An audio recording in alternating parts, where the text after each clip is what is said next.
By now, you've heard about Global Poker, one of the fastest growing online card rooms available in the US and Canada today.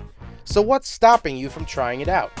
Global Poker is a safe and secure social poker site that uses their own patented sweepstakes model. Signing up is easy. You can use Google, Facebook, or just an email address. You can always play for free on Global Poker, but you can also buy gold coins for additional play, which will earn sweeps coins that can be redeemed for real cash to a bank account, Skrill account, or even as a gift card. Get a free 5,000 gold coins when you sign up right now at globalpoker.com. Poker Stories is an audio series that features casual interviews with some of the game's best players and personalities. Each episode highlights a well-known figure in the poker world and dives deep into their favorite tales, both on and off the feld.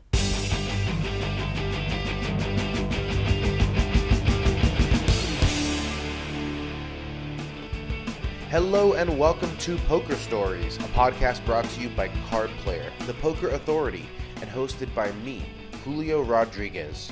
This is episode number 120, and it features longtime professional poker player Mark Herm, who some listeners might know better as Dipthrong. Mark found poker in high school and started piling up wins online, including the Sunday Million, and for a period of several years he was among the highest ranked players in the world. The Philadelphia native has also done well in live tournaments despite his focus online, with 2 DeepStack wins at Venetian, a final table in the EPT Prague main event and 25k Aria high roller, and 4 WSOP final tables. Most recently, Herm took down the inaugural event in the WSOP Online series in Pennsylvania, earning his first career bracelet. Anyway, that's enough intro. Here is my conversation with Mark Herm. I am here with the one and only Mark Herm. Mark, how you doing? Good. What's up, bro? I'm doing great. How are you feeling that you have a new piece of hardware to wear on your wrist 24/7, I'm assuming, right? It's weird. I actually am, like, I won the fucking dustiest bracelet of all time, I think. It was, like, 47, like, for sure. Like, I've won, probably over the last year, I probably won, not to brag, but I probably won 10 or 20 tournaments that were, like, better than that one. But just something about getting a bracelet is, like, oddly satisfying. Of course, and especially since there were a lot of close calls over the last, 8 years along the way in that regard. Yeah, I felt like I kind of felt like that my whole career, kind of like I didn't have many accolades, but was, to be honest, like as good or better than whoever was playing, at least during periods of time that I was playing. So I guess it felt kind of good in some stupid way to get a bracelet, but to be honest, overall, what does it do for you? Nothing. So yeah. Well, I will get back to the bracelet and that unique win a little later, but in this podcast, we go back to the very beginning for the origin story. So the story on you out there is that you discovered poker in college. Yep. Maybe during more in high school. I can tell you the story of Okay. that period of time if you want. Perfect. So I was a social mutant, I would say, in high school, and like, not that I didn't have friends. Not that I didn't have friends. I did. I was just a really weird kid. Like, I was just different. Like, I didn't do any homework at all. I wasn't about that. I didn't fit in with like even like kids my age at all. Like, I was just like not fitting in or doing anything that anyone else was doing, and I couldn't like get down with like normal life of like what a high school kid did. Like, I just like couldn't wrap my head around why we were asked to do this stupid fucking homework and like whatever. So I didn't do it, and I did fine. Like, got like good grades and shit through high school, and then I found poker. I would say junior year, and I was just extremely fascinated by it, and I played the free rolls on PokerStars.com or whatever.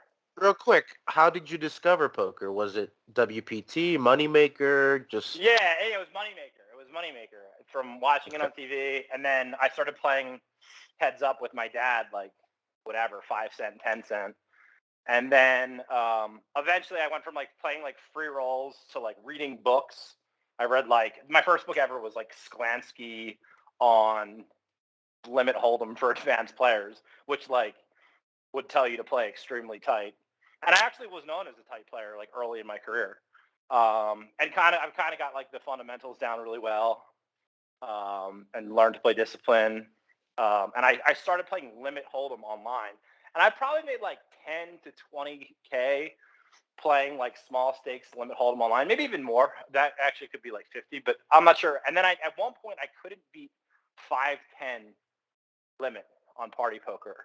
Like I just couldn't beat it. I don't know. Like the game was just too tough for me. I'm not sure why. This was still in high school? This was in college. So I was playing. I was like 12 tabling limit hold'em, like 2-4 and 3-6 in college. Somewhere during that time, I got kicked out of school for getting into a drunken fight, and then who was right in the fight? Definitely not me. I deserved to get kicked out. Like I basically like attacked some kid. Like I was like blackout drunk, and like it was super fucked up.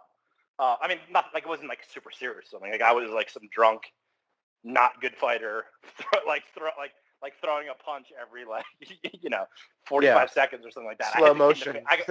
Yeah, it was a horror show. It was a horror show.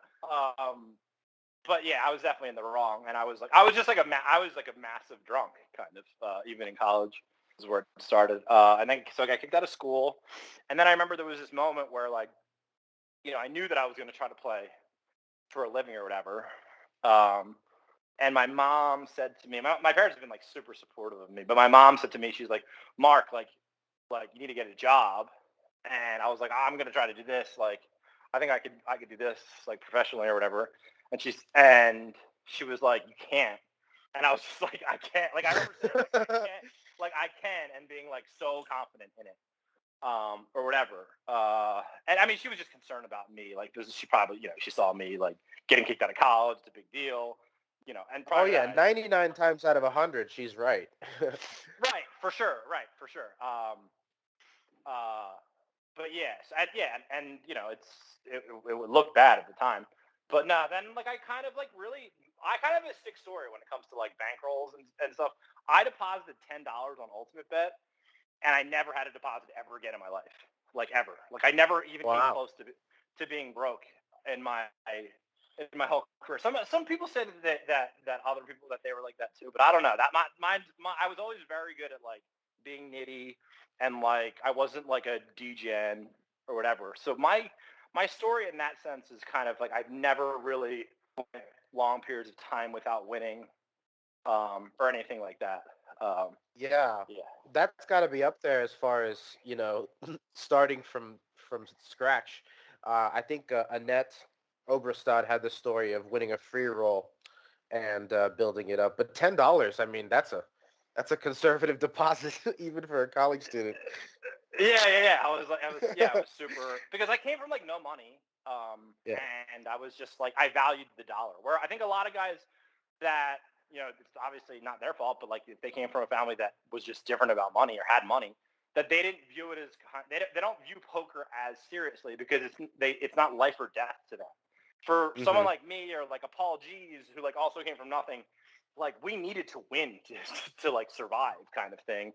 So it makes you, it just makes you probably a little bit better in certain regards, That is interesting because there is a little bit of a divide in the poker world between those who take a shot with that safety net, whether that safety net being, a degree to fall back on or their parents' business or whatever it might be. Right. And then those who literally are flipping burgers otherwise.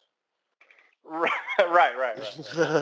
Yeah, and I was never a shot taker my whole life, and a lot of people I've heard recently like, you need to take shots. Like I don't think so at all. Like I don't agree. I could not disagree with that more. But yeah, like I could just, even as of last year, I was like still happily like playing like $100 on Ignition and like like whatever, just playing good value stuff. Yeah, we had Aria on the podcast, and he was talking about that. He was saying that he's a value hunter. he was saying that he had been a huge bankroll nut his whole entire career, and that it actually cost him. He thought, in terms of EV, but that he also thought maybe not having that pressure on him made him a better player in the long run. So For I don't sure. know. It's for sure complex. I could kind of make that argument for myself too, that like not being scared to play like a 10K or something like that, maybe had I not been scared cost me EV in certain places and stuff like that. But I mean, if you're going to err to one side, I'm not even advocating for myself. I'm just saying it's definitely better to err towards being a nit. Of course. I mean, in that regard. So what's the most of your bankroll you've ever had on the line in one time? I mean, you could if you were asking about crypto, that would be a better question. In poker, never anything significant. Like never. I don't know. Like just I can't. I mean, maybe when I was like early on playing a 5K with 500K or something like that. Like never anything close to like being like, wow, I'm really taking. Yeah, nah. Like dude, I 1/100th. I won 150K. Or 150 or 200K before having a score that was over $1,500. Like a lot of it was because I was playing sit and goes, but like I wasn't, in profit. Like this is like profit that I'm like winning with that. So like I really wasn't like, I was fine, grinding, small field, small blind stuff. That was fun. So you're out of school on this hiatus. You're getting really good at poker. You start with limit hold'em, and then you move to sit and goes, and then you meet Dan Kelly. Yeah, Crumbies. Oh my God, Crumbies. He's out of the game. He was one of these kids who's a genius in the I mean, there's all sorts of intelligence, right? He's a genius more in ways that are conventional, I would say. Like he's very probably very quick with math and just breaking things down and analytical sort of stuff. For instance, him kind of having the wherewithal to figure out the equation of shoving 20 big blinds with ace 8 offsuit on the button. He just started all of that. I actually believe, and I could be dead wrong about this, but I actually believe that me and him, when we were coming up, we were amongst the beginners to start 3-betting light. And I could be wrong. People could have been doing it, live years before that and stuff like that. But at least online at the time, I do think that concept that he had, that he kind of gave to me, was that we were in the beginning of times there. Well, it was clear. Yeah, it was very clear that the two of you were doing something right. The two of you were at the top of. This is for people listening. This is DJK123, Dan Kelly from Maryland. Is that where he's from? Yeah, Potomac, Maryland. Yeah. So the two of you were at the top of every online leaderboard. Just crushing it. You won the Sunday Million at one point, and several other online titles. At this point, are you thinking online is just a stepping stone until I get to the live circuit, or are you just like, I don't ever need to leave my house? This is amazing. I wasn't really thinking in terms of the future. All I was doing was kind of just being present with what was going on, and just kind of I wasn't thinking too much about it really. It was just, I was very grateful for all the money that I made. Absolutely. I thought it was sick. I was like, this is amazing. But also at that time in my life, I was kind of a fuck up. I was still drinking a lot, and just I was just a complete tragedy. I feel like, compared to kind of where I'm at today.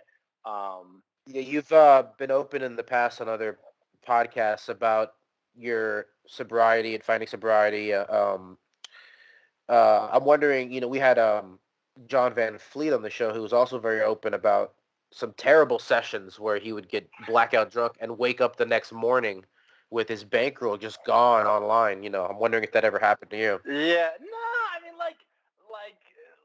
small period. Just very small scale stuff. I might dust off account that had 4K in it, playing drunk in cash or something like that. But if you're playing, I didn't play a ton of cash. So if you're not playing a ton of cash, it's pretty hard to do it in tournaments, even if you're playing bad in some sessions. So no, not and really. especially with your bankroll management. Yeah, and obviously when you're drunk, you have I'm obviously not I would be more likely to be torching it and playing something that I shouldn't, that's high or something. Yeah. But that just didn't happen to me a ton.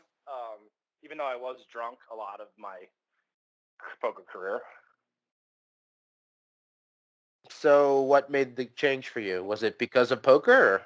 No, not at all. It was I was just like at like some sort of emotional low, I think. Like I just was not, and it wasn't working anymore. That's the thing. I remember I went out to like a happy hour, probably like 2010 or 2011. That's when I got sober, and I had like 12 beers in like 2 hours, which is like very standard for me.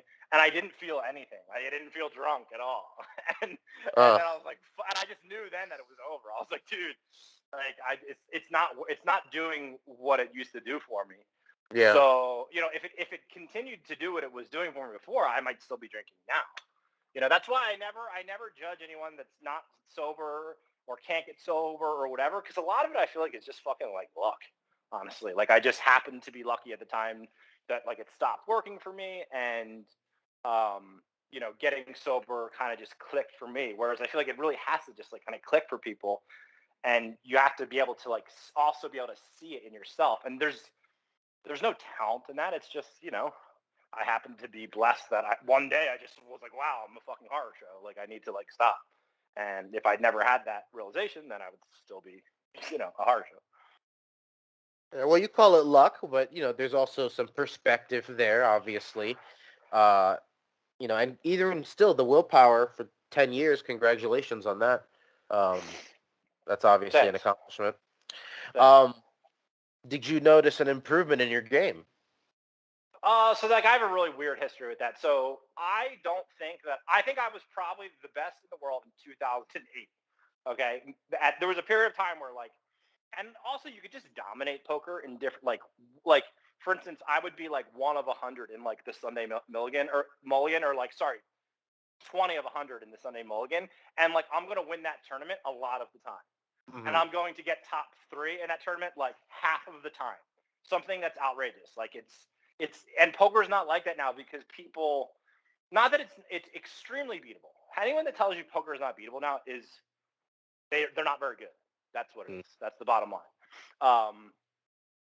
Because it's just like the evolutionary chain or whatever. If you're staying ahead of the curve and stuff, you're always going to beat it, no matter fucking what. Unless they create, a bot that just destroys online poker, which could happen. But back then you could just, you would just dominate tournaments because everyone was just overfolding everything. Like you could just 3-bet every hand, and you could open every hand, and people were just always folding unless they had the nuts, basically. That actually brings me to my next thing. I don't know if you remember, but I interviewed you 13 years ago, or maybe it was. I remember. No, I do remember. It was 12 years ago, and honestly, I don't remember it. I read it this morning, and I was shocked at how bad I was as an interviewer. I thought you were good, but I just don't remember it fully. You can just see that I've come a long way. Not to pat myself on the back, That's awesome. But it was funny reading the strategy from back then. You know what I mean? And like you said, what you would do is basically play tight early on, and then when a tournament got deep, you would turn on the aggression, you and DJK, and all of a sudden, it was like printing money, right? You would just end up in one of those top 3 spots. Right, and it's still like, honestly, it's still similar to that. And I still think like I'm a bit of a caveman. Like I'm not like trying to like outthink anyone that's like that, like, or like analytically, like, ICMizer or any of this shit that guys are doing. I'm still playing the same way that I did. It's just less exploitable in certain ways, for sure. Like people, for instance, people aren't folding their big blind, 90% of the time now. They're calling 80% of the time, or whatever it is. That's just a huge mathematical thing that you can't overcome, and you can't play as wide of ranges at times. But I still, like, honestly, looking back, I think I actually play crazier now than I did back then. And I think that I'm one of the few that do. Like, you don't really see the 3, 4, 5 betting wars that you used to, but I still try to get in there, right?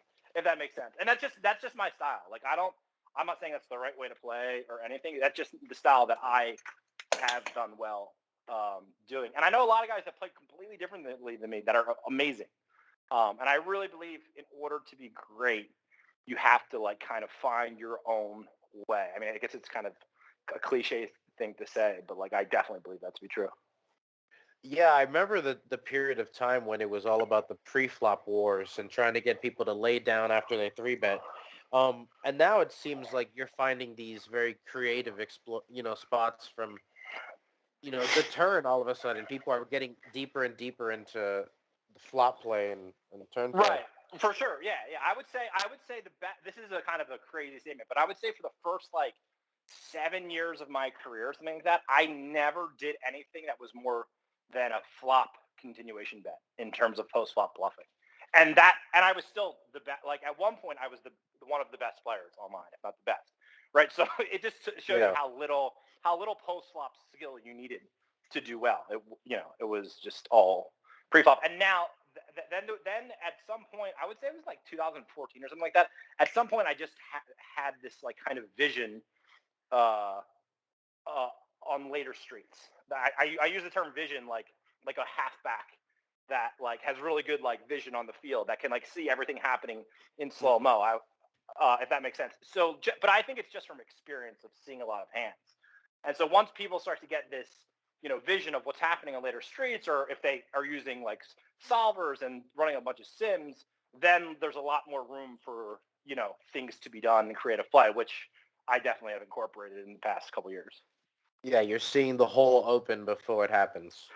Right. It's just literally from experience. I was listening to an interview where you said that you play better when you play more tables because it allows you to, I guess, That must play have been more. old. That must have been Yeah. old.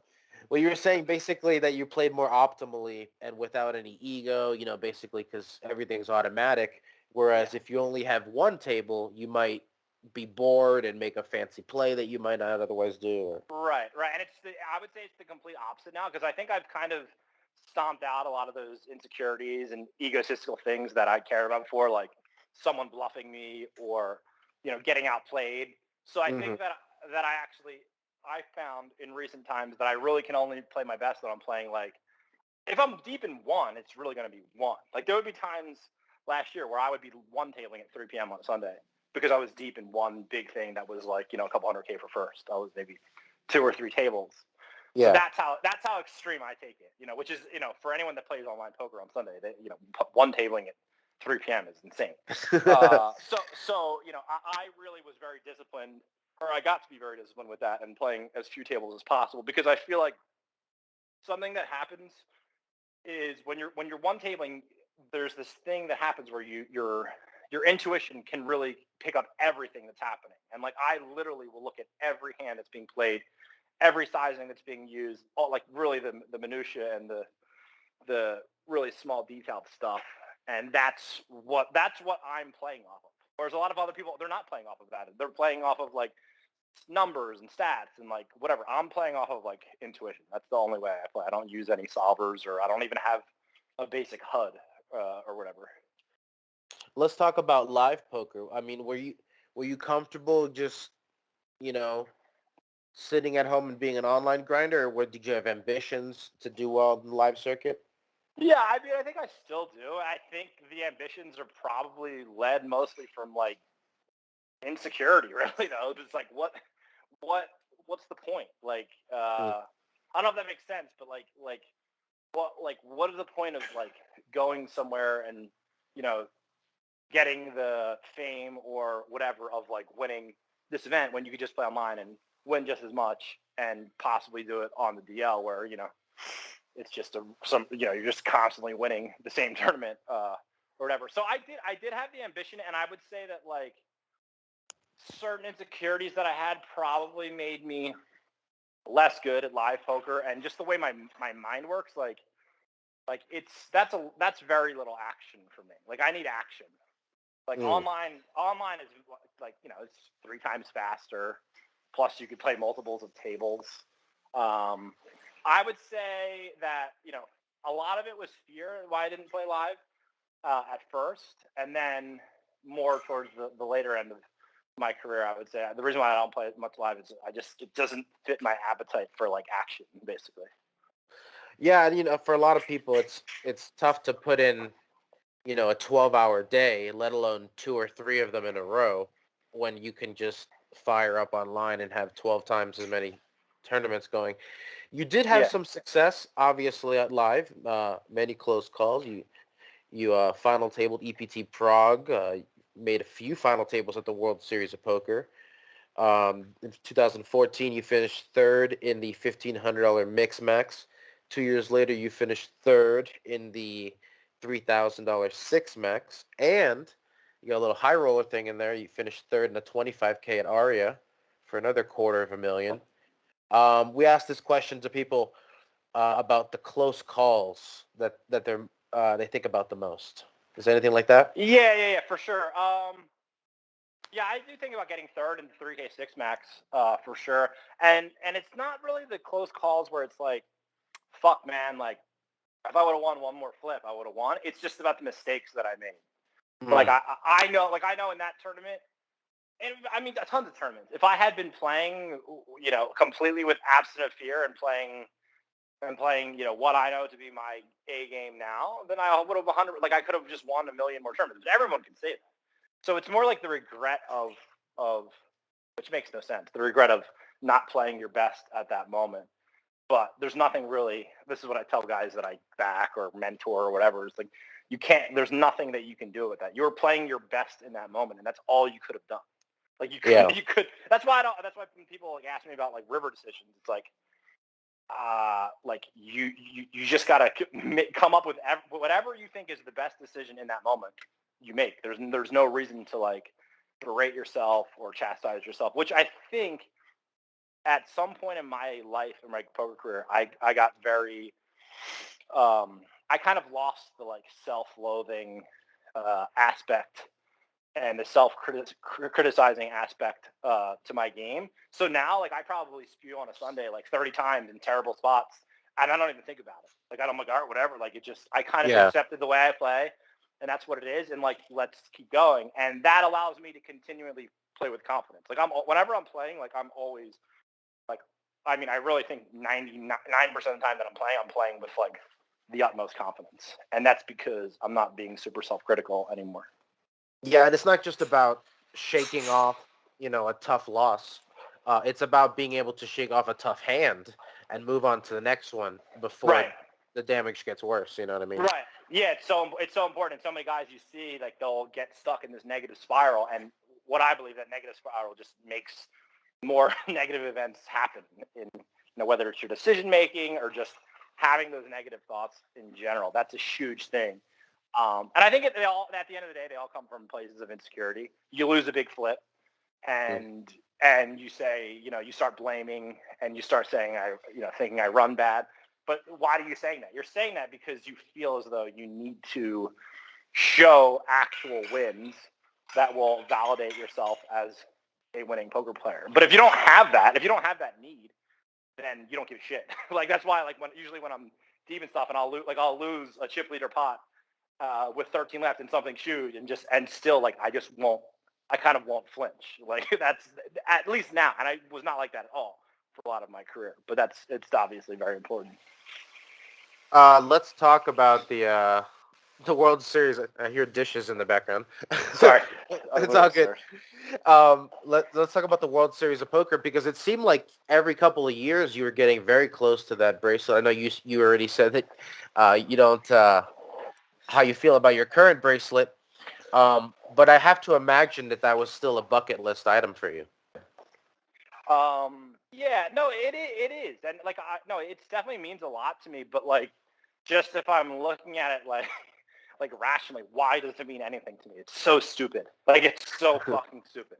It just is. It's like, what I won this one tournament that had 200 and whatever 300 people in it. Like, it's just a completely meaningless event in the blip of time. Like, it just, especially compared to other things, But it did mean something to me. I got second the most tilting one for me was probably I got second in a PLO online event last year.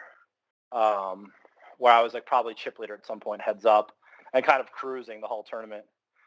And then to Toby Joyce, yeah. Yeah. That was tilting there. So yeah, I mean, just different things like that. But it's all, like I said, it's all like validation bullshit. At the end of the day, to be honest, I don't know if that like makes sense or is what you want to hear, but that's what I believe it to be. Well, we asked everybody, where do they keep their bracelet? Do you use yours at the bottom of a trash can or in the drawer somewhere? I didn't get it yet. But nah, I mean, really? I won't do much. I won't do much with it. If I got to the point where the only time I would ever start like thinking about it is if I somehow like won like 5 in a row, and then like I had like contention to like be like have the most bracelets of all time. Then I think I would start caring. But other than that, I wouldn't care. Like it's just like who doesn't have a fucking bracelet now? Like every bum has a bracelet because it's it's like whatever. There's just a lot of really bad players that have multiple bracelets. So just. By the way, I do not think Phil Hellmuth is one of those people. I'm a huge Phil Hellmuth fan. I think Hellmuth is like outrageously good. Meanwhile, Jason Kuhn is listening to this in his car, just crying. I'm good friends with Kuhn. I wonder what he thinks about Hellmuth's play. Yeah, I mean, to be honest, Kuhn's a good friend of mine. But if he saw me play, he'd probably vomit in his mouth a little bit. Just the way I play. No, I just meant that he would really like a bracelet. Oh, he doesn't have one. Kuhn doesn't have one. Oh, I didn't know. Yeah, he's probably breathless about that. He's probably been close to that. God, that's really terrible. I mean, even with online, there's so many, GG and whatever. There's so many chances now to win. If you're really bracelet hunting, if you're really just bracelet hunting, like Grania or whatever, there's nothing wrong with that. But it's fucking easy to win bracelets now, for sure.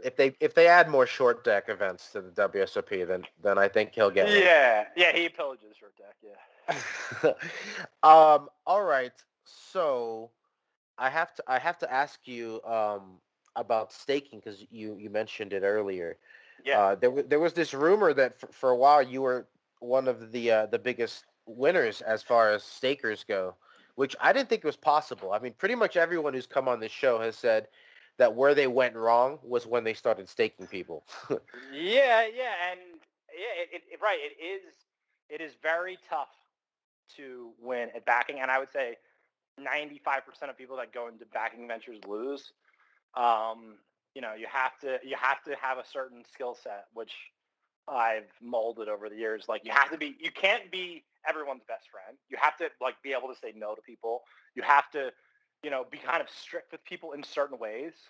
Whereas it's funny, if anyone that's backed by me currently would hear this, they would probably be like, dude, Mark's like so lax. It's crazy. But like there's certain things that you have to be on top of as a backer and know. And I think the most important thing is you really just have to be a winning player yourself. And more importantly, someone that's good with like bankroll management. And if you are, then things should just come naturally to you. But a lot of guys that were like trying to be big backers at the time, I guess when I was coming up, weren't that great of players themselves. So like how the fuck could they, how could they possibly, back people if you're not a great player yourself? Because you have to be able to, recognize talent and all that stuff. And then another like basic thing with backing is like it's like having a fish tank. When you get a fish tank, you just want to buy as many fish as possible. You want to get a new fish every day, right? And it's the same thing with backing. And if you're backing too many people, your risk of ruin is going way up. Meaning, like let's say you have $3 million and you back 50 guys, your risk of ruin is way higher than if you're backing 10. So you have to take that. It's a complex math formula. You have to take that into account.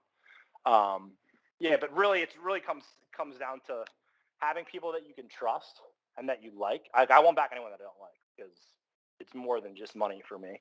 It's like working with that person and whatever, and just kind of being cautious about what they play. It's really it, and just because I've always naturally been a nit, but most people are not naturally nits when it comes to playing. People always want to play the higher stuff.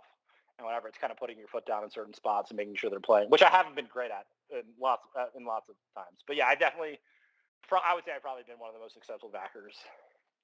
But just because most people just lost overall is really, it's not that hard. Exactly. Well, you mentioned on another podcast that if you're evaluating these players beforehand and they're a winning player and they just for whatever reason need funding, then it should always work out for you. The issue is just a matter of, they're profitable, but maybe not always honorable. Yep, for sure. It's honorable. Along with honorability would be like the degen factor. How much of a degen are they? How much of a tilt monkey are they? How many life leaks they have? That sort of thing. And it's very rare. Like the people that fit the mold of someone who would be a good backing for candidate for backing rather is extremely small. Like there's just like, and right now I'm still know like a ton of people in the poker world, and I back like 4 guys or something, and part of that is laziness and being over it, and then part of that is there's just so few people that really fit that mold of what would be a profitable player to back. Is it true you had over 40 players at one point? Yeah, I think probably the peak was probably like 60 is my guess. But I know Wow. when black, and these are guys that are playing, I would say probably about half or a third of them were playing the highest stakes online, and then then I had probably another third playing like middling, and then like a third playing small, or less than that playing maybe 10% playing small. Yeah, but that was when Black Friday happened. I had 43, I counted, but I probably had like 60. And at some point or another, I feel like I've backed like everyone in poker. Like there's been, I've had some sort of deal with like everyone. We have a question here that we ask people: what was the best swap or piece you've ever had of anybody? Nick Mitchell, I think. I think this is the most absurd. No, this is just for swap. Okay, I'm going to answer 2 different. I'm going to answer swap and piece. Okay. Nick Mitchell, aka a Griff Rod. I had a swap with him in like the Sunday Million, and he won, and I got like 22K or something like that at the time. I mean, I'm sure in terms of in terms of money, I'm sure I've had bigger swaps, but that was just like the most satisfying for whatever reason. Yeah, it's actually chunk. Yeah, at the time for a $200 buy-in, and at the time when that was like the big tournament of Sunday, winning 200K was like a big deal. Now it's like probably winning 200K is probably like the 7th biggest score you could have on a Sunday. And then in pieces, I mean, I've had a lot. Like I've had probably in terms of $1 million scores that they've had $1 million score. I've had maybe 5 of them or something. I would say, is that right? Yeah, I think 5. I would say the best one was probably having a piece of Taylor Parr when he won the Bay 101, whatever. The shooting star. Yeah, for like $1 million or like 1.1 or something. That was like because I love Taylor. He's like a good friend of mine, and so it was like partially that, and also partially having a piece and making a lot of money was like cool, and it was like a lot. Something about it being live was like cooler. It was like a funner sweat. Yeah, that's Taylor Parr, who was the former online player of the year for Card Player back in the day. Yep. Yeah, and he's still crushing, Taylor. He's like, there's so few people that have been around since then that are still crushing. Like it's like think about Ape Styles, like who's been around since then that's still when they play, but Taylor's definitely one of them, and he's like one of the best still. I wanted to name some names that I haven't heard from in a while, but that would be rude, I guess. Yeah, no, I was thinking the same thing. I was like, where is fucking... But I did with guys that I backed that we're friends with, like guys that were elite players at the time and now suck and now can't make a living. And a lot of that, I believe, is like kind of the phenomena of people that have talent that come up and they run hot and are kind of not in their heads at the beginning of their career, and they're crushing. They're just like destroying people. And the second they get punched in the mouth. Right. Then they're by nature not confident enough as a human being to like kind of overcome that, and they just crumble. So it's one thing to have talent, but if you don't have like the wherewithal and the grittiness to work on yourself, then you're just gonna be a shooting star. Like you're just gonna be, that's it. And that's most people.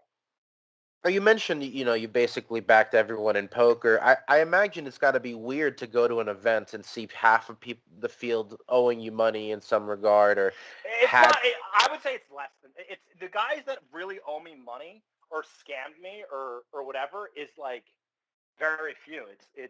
I mean, it's probably like 5 or something like that. And the Oh, guys wow. that really that really fucked me over, I would say now is it's like less than 5. And I don't care. Like I like it. A lot of the numbers are like there's no like massive number out there. And then in terms of like makeup figures that I say I drop someone 300K in makeup.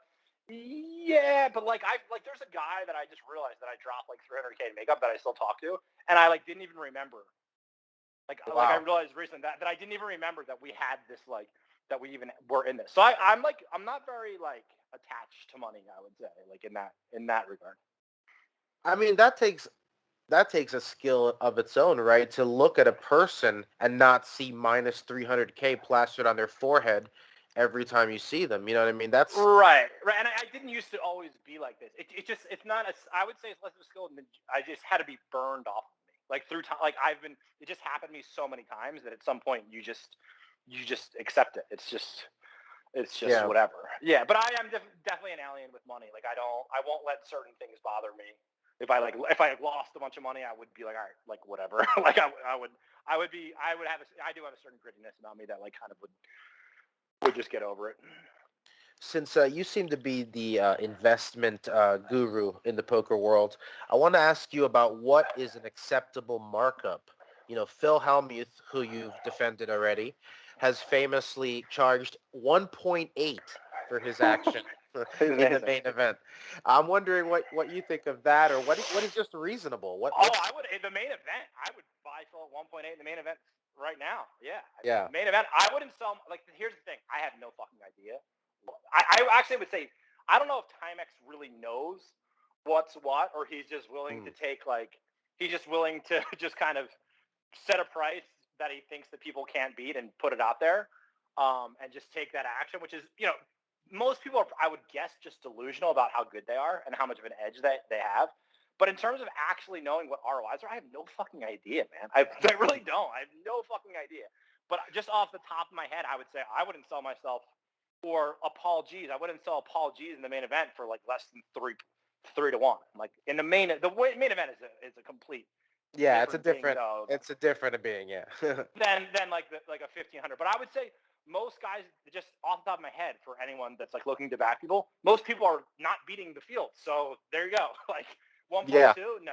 Like everyone's selling at 1.2. Don't buy anyone selling. Just don't buy it because they're not winning. Like you're just dealing with some person mostly that's like, fucking kind of floundering, and they can't buy themselves into tournaments, and they don't have some huge edge. Like it's a complete like unicorn to find someone that's, like I said before, trustworthy, good at poker or whatever, and just really for whatever reason needs some money or doesn't want to risk their own money. Yeah, the point too is just to pay for their hotel room and food that day. Yeah, exactly. And I don't like even look down on like any of it. Like even if someone wants to like post like something outrageous, like some of Phil Hellmuth's other ones were probably like massively losing. But like I just think it's kind of like I don't like the Shaun Deebs of the world that are like really out there fucking policing everyone. Like he needs to just chill because people are asking for it and other people are like they're making their own decisions. Like whatever. Like let them charge an absurd price for markup. Now, if you want to be Timex and take the other end of things, that's a reasonable way to combat it. But just bitching about people being quote unquote scum for selling something at a high price, and a lot of these guys are just too dumb to even know that it's a high price. They're just they're just creatures. So it's whatever. I don't look down on that. Yeah, it's not predatory, and things are worth what somebody is willing to pay for it, right? Exactly. I totally agree with that. Yeah. Okay, so we have some rapid fire questions to wrap things up if you're ready to go. I'm ready. Okay, what is chirp, and when did that come to be? Paul G's randomly started calling me chirp in, I would say, 2012 or something like that. And I have no idea where it came from. I have no idea why he said it. And then everything became chirp. And I would call him chirp, and people would say it. But yeah, that was from Paul G's. Random. Yeah, I just remember like an avalanche of chirps one year. And I was like, wait, is it his nickname or is it a verb? Yeah, it can be a verb. Dude, the whole thing about like the vernacular that I or we use, it's all like a bunch of like nonsense words that have like these odd meanings that aren't real words. So that's the best way to describe it. And it's probably really fucking annoying to not, if you weren't like using the words or you weren't like them, it's probably annoying to see. I would probably be like, what the fuck are these guys talking about? Like, use fucking real words. But yeah. Is it like in Pennsylvania where they call people Johns? Everything's like John. Well, I don't. I actually have never heard that. I've never heard that. But yeah, it's What? John. No, Yeah, John. Yeah, you're right. John. John. Yeah, I'm saying it way wrong. they're saying it way wrong. Yeah, you said John. I was like, what?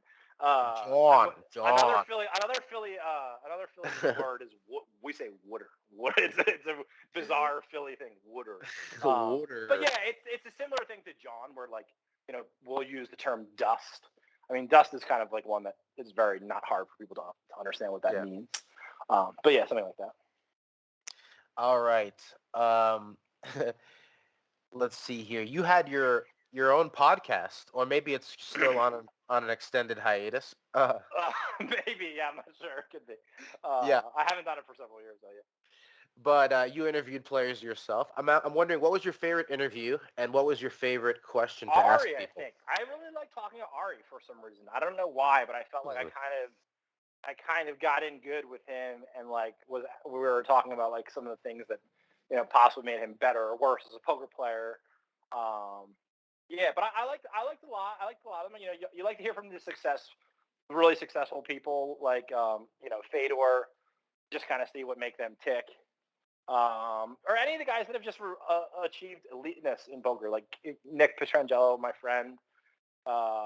It's cool to see what an elite person thinks about anything. So yeah, I did really like the show, but I don't know, something about it I just couldn't keep up with. I couldn't keep up with the monotony of some of the stuff. Well, I hear you there, man. I hear you there. We're 120 in to here, but thankfully awesome. it's a new person every week, so that's interesting. And plus, if I didn't talk to somebody, I'd go crazy. Yeah. But I mentioned before I had Aria on the show. He was great. I had Nick on the show. That was very interesting. We recorded that in the lobby of a hotel with a ton of people around. And yeah, I just released Fedor Holt's interview this morning. So yeah, I like Fedor. Fedor is a good guy. Speak of the devil, and he will appear. All right. What was your favorite question to ask? Did you have a go-to? Probably some sort of sex question is my guess. I don't know what. Gosh. I don't know what. But I was like, very, like my show was like very fucking rated R. Like, man. But just like, yeah, probably questions like that, I guess, were like sensational, or like, or asking people about how they were like in like their adolescence. I find a lot of interest in, like, or what they were like as they were maturing sexually, like what that was like. Because I know I was an alien myself, but I find it interesting how other people kind of came up. What did you call yourself? A social mutant?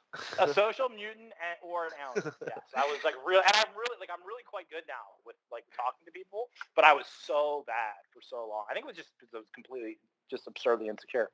Social mutant. I got to use that one again. All right, biggest pot you've ever won or lost. Your choice. Wow, that's a good one. I don't know. I don't know if there's any because I'm really bad at answering questions directly. I would say, God, I don't have a good answer for that really, because I don't think it was any. I don't think it was anything good. Yeah, I don't think it was anything good. I did get one outed in the PCA main 10K, and like was completely. I felt absolutely nothing. Like I just couldn't care less. I was happy to lose actually.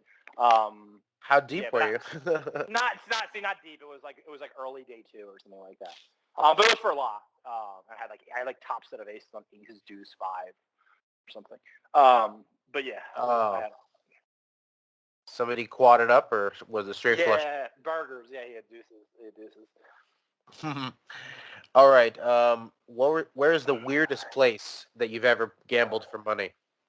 Weirdest place I ever gambled for money. God, I'm so bad at this stuff because I'm not like a typical. I'm a nit, man. I've never really gambled, but we used to have these high stakes beer pong matches in my basement when we would get hammered. Like huge beer pong matches. So I would say that we definitely had some high stakes.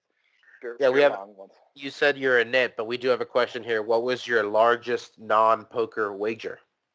I mean, it's all crypto stuff. Like it's like Mm. having like, I would say it's like having like $3 million in some brand. I mean, this is something that's happened a few times. Just having some $300 in something that could go to zero at any moment. That's the biggest sweat. You know, crypto. Some of the crypto sweats I've had are way better and bigger, and you know, just they're better sweats than anything that's happened in poker. So yeah, I had a lot in Titan finance that when it went down or whatever. I managed to escape winning, but like I definitely, you could have gotten incinerated. When did you get into crypto, and what drew you to it? I just got in because Paul G's my good friend. This is Paul Volpe for anybody listening. Yeah, Paul Volpe. Paul Volpe, yeah. Paul G's 81 Online. Yeah, me and him are best friends, and he's just extremely high IQ and one of the smartest people I know for sure. And he just understands like certain things. Like he understands what people will like or what people will want to buy or how people's brain operates. And he was just all in on Bitcoin, like $500, and it took till it got to like 2K for me to like buy some. And I just kind of mirrored him for a lot of shit because I just knew that he was so sharp. So that's kind of how I got into it.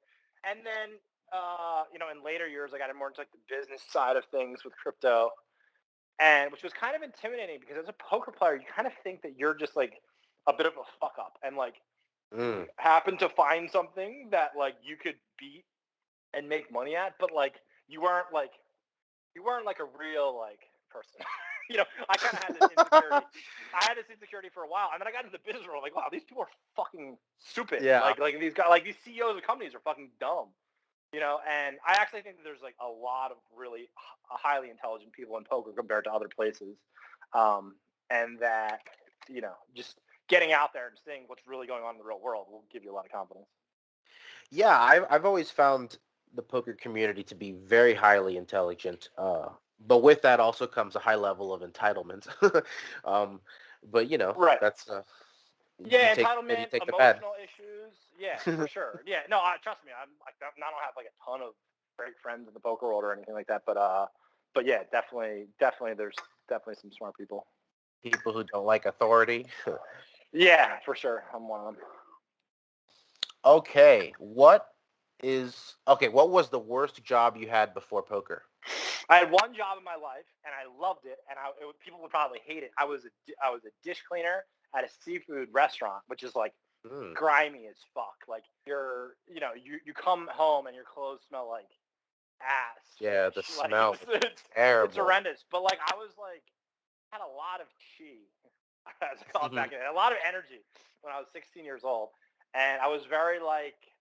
I was a grinder, man. Like I just wanted to make like fucking $200 a week every week. I was like I was grinding, and I there's something oddly satisfying about doing something and doing it well, no matter what it is.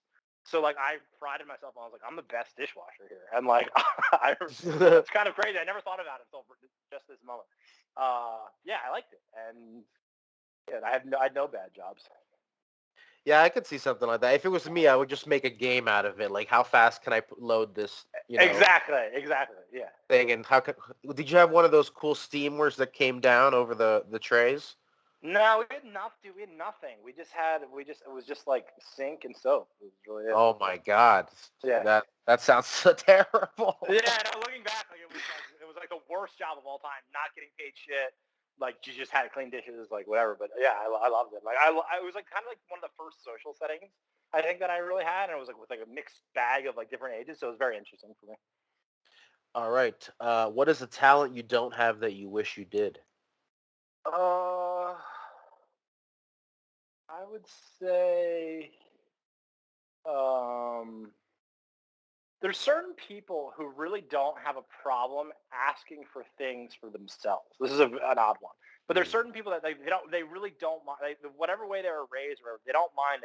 Which is it's a great talent to have is being able to like ask for something that you need. And I'm kind of bad at that. So I wish that I was slightly better at that naturally. That's a great one. I'm going to remember that one. Okay. If you could pick the entertainment for the Super Bowl halftime show, what would you do? Oh man. I mean, it depends if I was like taking Molly. If I was like taking Molly, it would be like some sort of like, and they're just two different conversations. Like if I was like taking Molly or like if I was just like stone sober, I'm like a big like dead mouse. Some, that I like club trance music. Like that should go over well with Middle America. Yeah.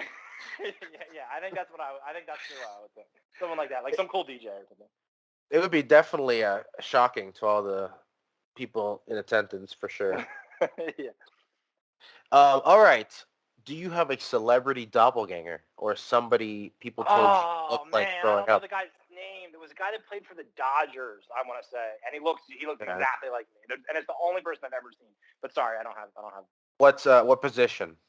I'm pretty sure he's a pitcher. But this is like 3 years ago, and he could play anywhere now. So I'm really giving you nothing. Oh man, I was just trying to see if a quick Google came up with anything that looked remotely Herm-like. And there's probably a 30% chance that it wasn't the Dodgers either. So like I'm really giving you nothing here. All right, guys, if you know who Mark is talking about, hit up his Twitter and remind him who he looks like. What is your most prized possession, other than your bracelet? The only thing, the only thing which I haven't fucking got yet, by the way, WSOP.com. That was a month ago, right? Yeah, I think it was something. I think it was more than a month ago. Yeah, they called me a couple weeks ago. My most prized possession. I very seldomly buy expensive things, but I have two Louis backpacks, Louis Vuitton, and I have a Louis orange rolling like carry-on bag, and I go like it's just very unique and cool, and probably costs like $2,500 or something like that. So that stuff I like. Those are my prized possessions. Right. Traveling in style. Yeah, flossing. What does your chip stacking say about you as a player? Not enough. It doesn't accurately describe how I play. If it did, then I would imagine my stacks like I would just have like oranges with blacks and just like a completely absurd assortment of things. That it's supposed to be like someone that's very spewy because I play like a complete cycle. I'm probably one of the, I'm not saying this is a brag or whatever. I'm just one of like the most unique and craziest players that play. Like I really have hands that are just from another planet. But I stack my chips very neatly. It doesn't make sense. Well, you playing against type. Are you superstitious at all? Yeah, I would say yes. But it depends how you define superstition. Like last year when I was playing every Sunday at least, I would like, and I still do this in all different areas of my life. I would like kind of try to visualize and manifest like winning certain tournaments. And I would find like Sundays when I was doing this like visualization, say took 10 or 20 minutes. There were certain Sundays where I really felt like I was going to win. And then some Sundays, not so much. And generally, if I had to like go back in time and like look, the days that I really thought I was going to win, I did. So I think I definitely am a believer in like law of attraction or at least something. I don't really have rigid rules as to what I think it is, but there's definitely something going on there in terms of visualizing and stuff.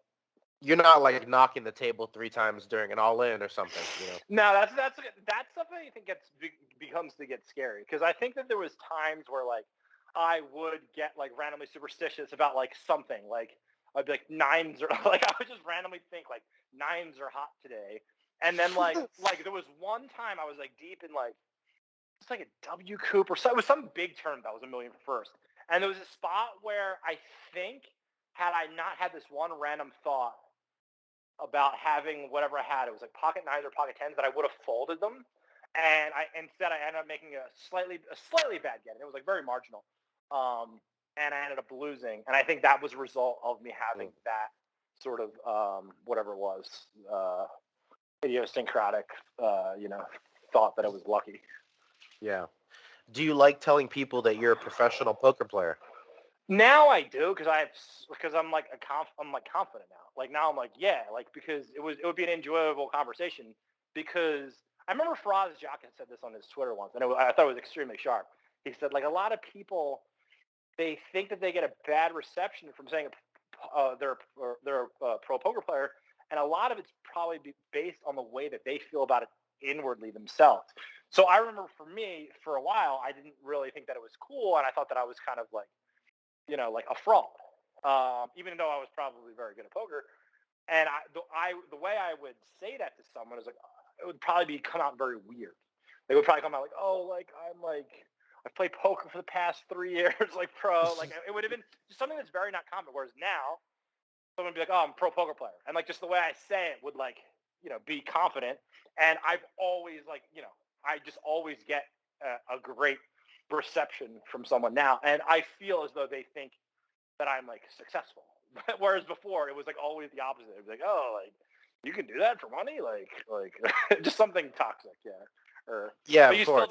still do always get the oh, like you got to teach me how to count. Like I've gotten that like 100 times in my life. I'm like, nah, it's like not blackjack. Yeah, exactly. Can you turn this 100 into 200 for me? Yeah. Oh my god, like 30 times. Yeah, it's funny. If somebody does tell me they're a poker pro with confidence, I know that they don't mind if I Google their name. You know what I mean? Right. Exactly. Do you use any movie quotes on a regular basis? Good one. I would say no, but I could be wrong. Favorite gambling movie? Rounders is the shit. I don't know. Rounders is the only good gambling movie, actually, I think. Yeah, for sure. Do you have a nemesis, someone you can't beat, or someone who has always held over you? Adrian Mateos. I think this is what I brutally honestly think about online poker, especially now. There's like 10 really good players that are playing MTT. Like That's 10, it? like 10. Like elite players. You got Adrian Mateos, you got like Pads. I'm sure there's gonna be people that I missed that are just like for whatever reason or they haven't been playing recently. You're talking about Pads, Patrick Leonard? Yeah, Pads, even though I don't like him at all. Pads, European, Samuel Vooston, the guy Lena 900, I forget his name, whatever. Nicholas Aston. Who, by the way, all like super props to him. He used to fucking suck. He was so bad. When he first started coming up, he was the worst, and now he's a complete beast. Like, Yeah, now he's number 2 all time to Zhao. I really give props to him for whatever he did. He's a great player. Him, Samuel Naza? Vooston. Naz is a beast, dude. Naz is a beast. Naz it would definitely be in like my top 5. That's Zhao Vieira for those listening. Okay. He's number 1. I didn't know. Yeah, he's a beast. I really think something about Mateos though. Like, I really love his overall game. The nerd guy, Yuri, whatever. He's always been super tough against me. The beers is I don't know which one. I've always thought were super tough. Fedor, I think, is very good when he plays. But yeah, Pads is definitely like a beast. Pads is definitely like someone, and he talks a lot of GTO stuff, but I don't know that he is super GTO the way he plays. He's tough. The guys that are like playing not excellent GTO are the easiest ones to play against. Those are the guys that really suck and are just like kind of playing scared basic. But I would say to answer your question is Adrian Mateos. I just can't beat him in a pot, but he also outplays me often too and stuff. So. That's funny. It can go the other way with a guy who looks GTO but doesn't play GTO, and then there's you look like a guy like Bryn Kenny who doesn't look GTO, and then sometimes his game veers in that direction by accident. Right. So because GTO really, there's nothing wrong. GTO is the nuts. If it was completely like done 100% correctly, it would look so weird if someone was really playing GTO. You would look like Pot Ripper. You would look like you'd be playing very bizarre, and people don't understand that. But yeah, and I think myself too. I think I do certain things that are probably like extremely GTO, but I've never used this like solvers or any of that shit. Do you have a bold prediction for poker's future? No, I have none. I mean, I think if the economy stays good, it'll just keep going well. But other than that, I don't see any like massive growth spots. I mean, GG is doing an amazing job with whatever they're doing to get these Chinese guys playing. That's about it. But I don't see anything crazy happening in the near term. What's your biggest pet peeve at the table?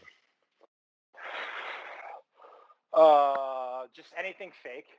Just anyone being fake in general. I remember I had some run-ins with. I probably shouldn't say. I'm probably not going to say his name, but I'm trying to think. I had some run-ins at the table with guys that like playing like 25K or 50K or something like that, and like they just gave me like a really like creepy vibe. Like they were like fake trying to be my friends, so like maybe I would play differently against them, or like trying to like talk to me for like to get like obtain some sort of information. I just hate that. Like it's just like, dude, like it's not that big a deal. It's just like play. But yeah, I just don't like anything that's disingenuine. I just don't like anyone that's like not genuine at all. Got it. Yeah. 2 more questions, and I'll let you go.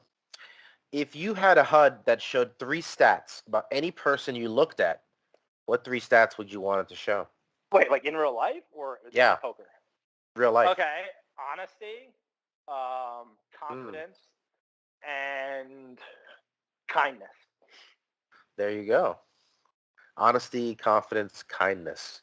All right, we end the podcast every time with a question from... Wait, let me say that again. We end the podcast the same way every time with a question from the random question generator. Ready? Mm-hmm. What is something that is incredibly cheap that you would pay way more for? That's an amazing question, actually. Wow.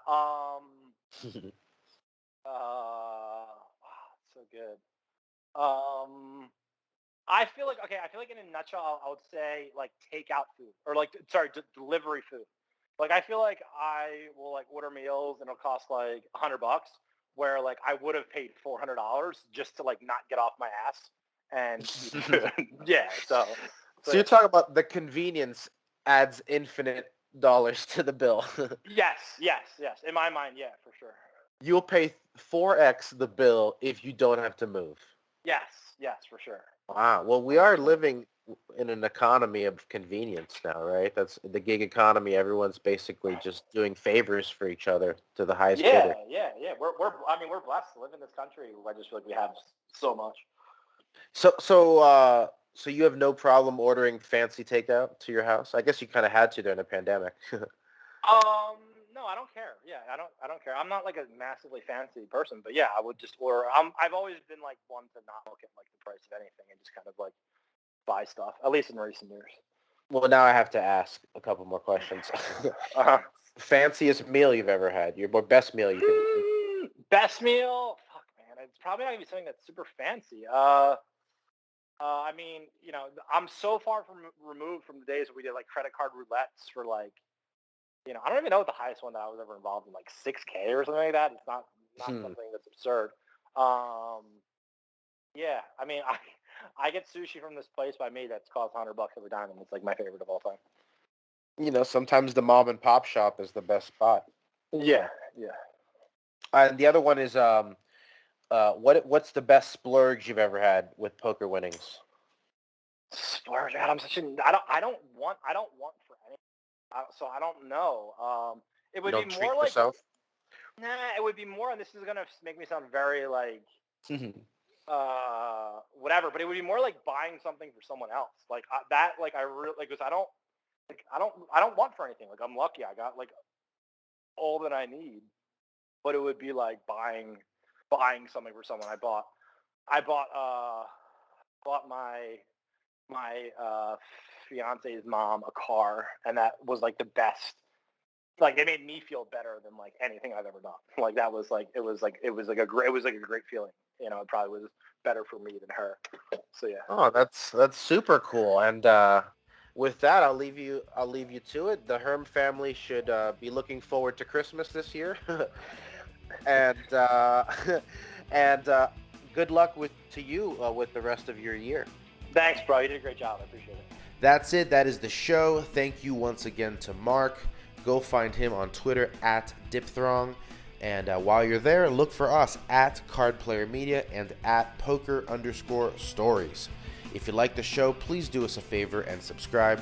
And better yet, leave us a 5-star rating and review in your favorite podcast app, and we'll hook you up with a free digital subscription to Card Player Magazine. Just email us at pokerstories@cardplayer.com to let us know about it. Thanks for listening.